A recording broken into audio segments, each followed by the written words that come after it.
नमस्कार, मैं हूं आलोक शुक्ला और आप देख रहे हैं वर्ल्ड न्यूज सर्विस। शुरू करते हैं खबरों का सिलसिला आज की बड़ी हेडलाइन से। देश के पहले सीडीएस विपिन रावत की मौत, हेलीकॉप्टर क्रैश में पत्नी समेत 13 का निधन। WNS दिल्ली से बड़ी खबर है कि भारतीय वायुसेना ने बुधवार को इस बात की पुष्टि की कि कुन्नूर के समीप हुई हेलीकॉप्टर दुर्घटना में प्रमुख रक्षा अध्यक्ष जनरल विपिन रावत, उनकी पत्नी मधुलिका रावत और 11 अन्य लोगों की मृत्यु हो गई है। हेलीकॉप्टर में प्रमुख रक्षा अध्यक्ष जनरल विपिन रावत, उनकी पत्नी और कई अन्य अधिकारी सवार थे। आधिकारिक सूत्रों ने कहा कि Mi-17 V5 हेलीकॉप्टर सुलूर से वेलिंगटन के लिए रवाना हुआ और चालक दल सहित हेलीकॉप्टर में 14 लोग सवार थे। CDS वेलिंगटन में डिफेंस स्टाफ कॉलेज जा रहे थे। वायुसेना ने कहा कि दुर्घटना की कोर्ट ऑफ इंक्वायरी के आदेश दे दिए गए हैं। प्रियंका गांधी ने महिलाओं के लिए जारी किया घोषणा पत्र, सरकारी नौकरियों में 40% आरक्षण का वादा। WNS लखनऊ से मिली रिपोर्ट के अनुसार कांग्रेस महासचिव प्रियंका गांधी ने बुधवार को प्रेस कॉन्फ्रेंस की। इस दौरान वह महिलाओं के लिए घोषणा पत्र करते हुए कहा कि देश का पहला वुमेन मैनिफेस्टो महिलाओं की सशक्तिकरण की बात सिर्फ कागजों में न रहे। उन्होंने कहा कि कुछ साल पहले अमेरिका में महिला वाइस प्रेसिडेंट बनी थी। कांग्रेस ने देश को पहली महिला प्रधानमंत्री और पहली प्रदेश को मुख्यमंत्री दिया है। इसके साथ ही उन्होंने कहा कि जब महिलाओं की भागीदारी राजनीति में होगी तभी पारदर्शिता आएगी। प्रियंका गांधी ने कहा, उत्तर प्रदेश में महिलाओं का बहुत शोषण होता है। नौजवान महिला लड़ने को तैयार है। जहां जहां मैं गई वहां मैंने देखा कि महिलाएं हक के लिए लड़ रही हैं।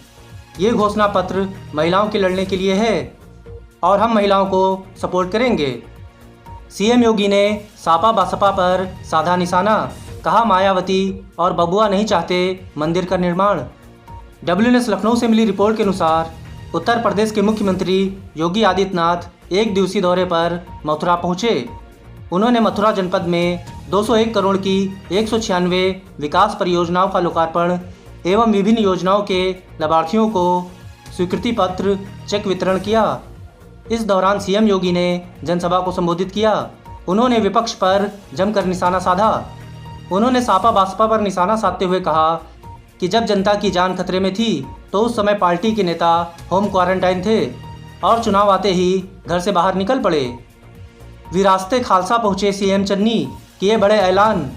WNS चंडीगढ़ से मिली रिपोर्ट के अनुसार पंजाब के मुख्यमंत्री चरणजीत सिंह चन्नी बुधवार को श्री गुरु तेग बहादुर जी के शहीदी दिवस पर श्री आनंदपुर साहिब में विरासते खालसा पहुँचे। इस दौरान उन्होंने चमकौर साहिब के निवासियों को कई बड़ी सौगातें देते हुए विकास कार्यों की नींव पत्थर रखी और फिर विरासते खालसा में अपने संबोधन के दौरान बड़े ऐलान किए। इस मौके पर उन्होंने एक नेचर पार्क का नींव पत्थर रखा जिसका नाम श्री गुरु तेग बहादुर जी के नाम पर रखने का ऐलान किया। यह नेचर पार्क करीब 8 करोड़ की लागत से तैयार होगा। सोनिया गांधी का मोदी सरकार पर हमला, कहा किसानों को लेकर कठोर रवैया अपनाया जा रहा है। WNS दिल्ली से मिली रिपोर्ट के मुताबिक कांग्रेस अध्यक्ष सोनिया गांधी ने बुधवार को कहा कि उनकी पार्टी सीमा पर वर्तमान स्थिति और पड़ोसी देशों के साथ रिश्तों पर संसद के मौजूदा शीतकालीन सत्र में पूर्ण चर्चा की मांग करेगी। संसद भवन के केंद्रीय कक्ष में हुई कांग्रेस संसदीय दल की बैठक में उन्होंने कहा कि राज्यसभा के 12 सदस्यों का निलंबन संविधान और संसदीय नियमों का उल्लंघन है तथा सरकार का यह कदम अप्रत्याशित एवं अस्वीकार है। इसी के साथ आज की खबरों में बस यहीं तक। देश और दुनिया की तमाम खबरों से जुड़े रहने के लिए देखते रहिए वर्ल्ड न्यूज सर्विस। नमस्कार।